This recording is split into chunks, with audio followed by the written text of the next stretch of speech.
18 गंभीर चोटें, खून से सने पड़े कपड़े, घंटों तक टॉर्चर। तमिलनाडु के सथानकुल्लम की वो खौफनाक कहानी जिसने पूरे देश की रूह कपा दी थी, आज अपने अंतिम अंजाम तक पहुंच गई है।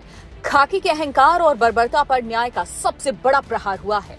सथानकुल्लम कस्टोडियल डेथ केस में कोर्ट ने 9 पुलिसकर्मियों को फांसी की सजा सुनाई। कोर्ट ने इसे रेयरेस्ट ऑफ रेयर मामला बताया है। कहा गया है कि अगर बर्बरता के लिए दोषियों को उम्र कैद की सजा दी गई तो वो पीड़ित परिवार के लिए अन्याय होगा। 6 साल बाद मिला ये ऐतिहासिक इंसाफ कानून के लिए नजीर बन गया। अब पूरी कहानी आपको सिलसिलेवार तरीके से समझाते हैं। तारीख थी 19 जून 2020। पूरा देश कोरोना और लॉकडाउन की बंदिशों में कैद था।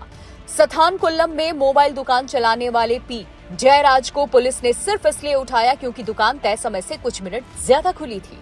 पिता को बचाने बेटा बेनिक्स थाने पहुंचा, लेकिन उसे क्या पता था कि वो और उसके पिता कभी जिंदा बाहर नहीं आएंगे। जैसे ही बेनिक्स को पता लगा कि उसके पिता को पुलिस उठाकर ले गई है, वो फौरन थाने पहुंच गया। थाने में बेनिक्स ने देखा कि उसके पिता को पीटा जा रहा है। उसने विरोध किया तो पुलिस वाले आग बबूला हो गए। उन्होंने बेनिक्स पर भी हमला कर दिया। जब उसने बचाव किया तो पुलिसकर्मी और भड़क गए। इसके बाद आरोपी पुलिसकर्मियों ने मिलकर दोनों को सबक सिखाने का फैसला किया। इसके बाद शुरू हुआ बेरहमी का सिलसिला जो घंटों तक चला। 2400 पन्नों की चार्जशीट में उस खौफनाक मंजर का जिक्र है जिसे सुनकर रूह कांप जाती है। दोनों के कपड़े उतरवाकर मेज पर झुकाया गया। उनके हाथ पैर पकड़े गए ताकि वो हिल भी ना सके। फिर उनके कुल्हों, पीठ और शरीर के अन्य हिस्सों पर डंडों से लगातार वार किए गए। पिटाई इतनी बेरहमी से हुई कि शरीर पर गहरे जख्म हो गए।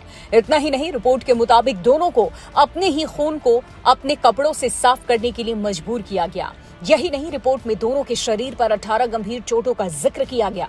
डॉक्टर्स ने भी रिपोर्ट में पिता पुत्र की मौत की वजह चोट को ही बताया। पिता जयराज ने भी पुलिस वालों से रहम की गुहार लगाई थी। उन्होंने कहा था, मत मारो, ब्लड प्रेशर, डायबिटीज की बीमारी है। बावजूद उसके पुलिस ने उनकी एक नहीं सुनी। शुरुआत में मामले को दबाने की कोशिश हुई, लेकिन जन आक्रोश के आगे सरकार को झुकना पड़ा। जांच सीबीआई को मिली। सीबीआई ने जो खुलासे किए उसने अदालत को झकझोर दिया। थाने के फर्श, टॉयलेट और यहां तक कि एसएचओ के कमरे की दीवारों पर मिला डीएनए पीड़ितों के खून से मैच कर गया।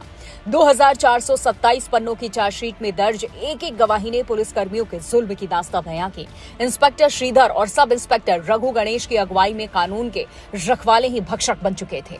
मदुरई की पहली additional district and sessions court में जज जी मुथुकुमारन ने इस मामले को रेयरेस्ट ऑफ रेयर यानी कि दुर्लभ से दुर्लभतम माना है। कोर्ट ने कहा है कि अगर वर्दी की आड़ में ऐसी क्रूरता करने वालों को कड़ी सजा नहीं मिली तो समाज का कानून से भरोसा उठ जाएगा। 9 पुलिसकर्मियों को मौत की सजा। ये फैसला देश के न्यायिक इतिहास में नजीर बन गया है। एक आरोपी की मौत ट्रायल के दौरान हो गई थी, लेकिन बाकी 9 के लिए अब फंदा तैयार है। इस 6 साल की जंग में सबसे ज्यादा अगर किसी ने सहा तो वो था जयराज का परिवार। बेनिक्स की बहन पर्सी की आंखों के आंसू सूख चुके हैं, लेकिन कलेजे की आग शांत हुई है। पीड़ित परिवार के मुताबिक ये सिर्फ परिवार की जीत नहीं है, बल्कि हर उस इंसान की जीत है जो वर्दी के जुल्म के खिलाफ खड़ा होता है। सथानकुल्लम कांड ने व्यवस्था पर जो दाग लगाया था उसे कोर्ट के इस फैसले ने धोने की कोशिश की है।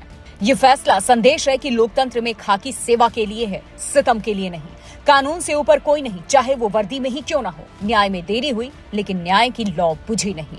सथानकुल्लम के पिता पुत्र को आज सच्ची श्रद्धांजलि मिली है।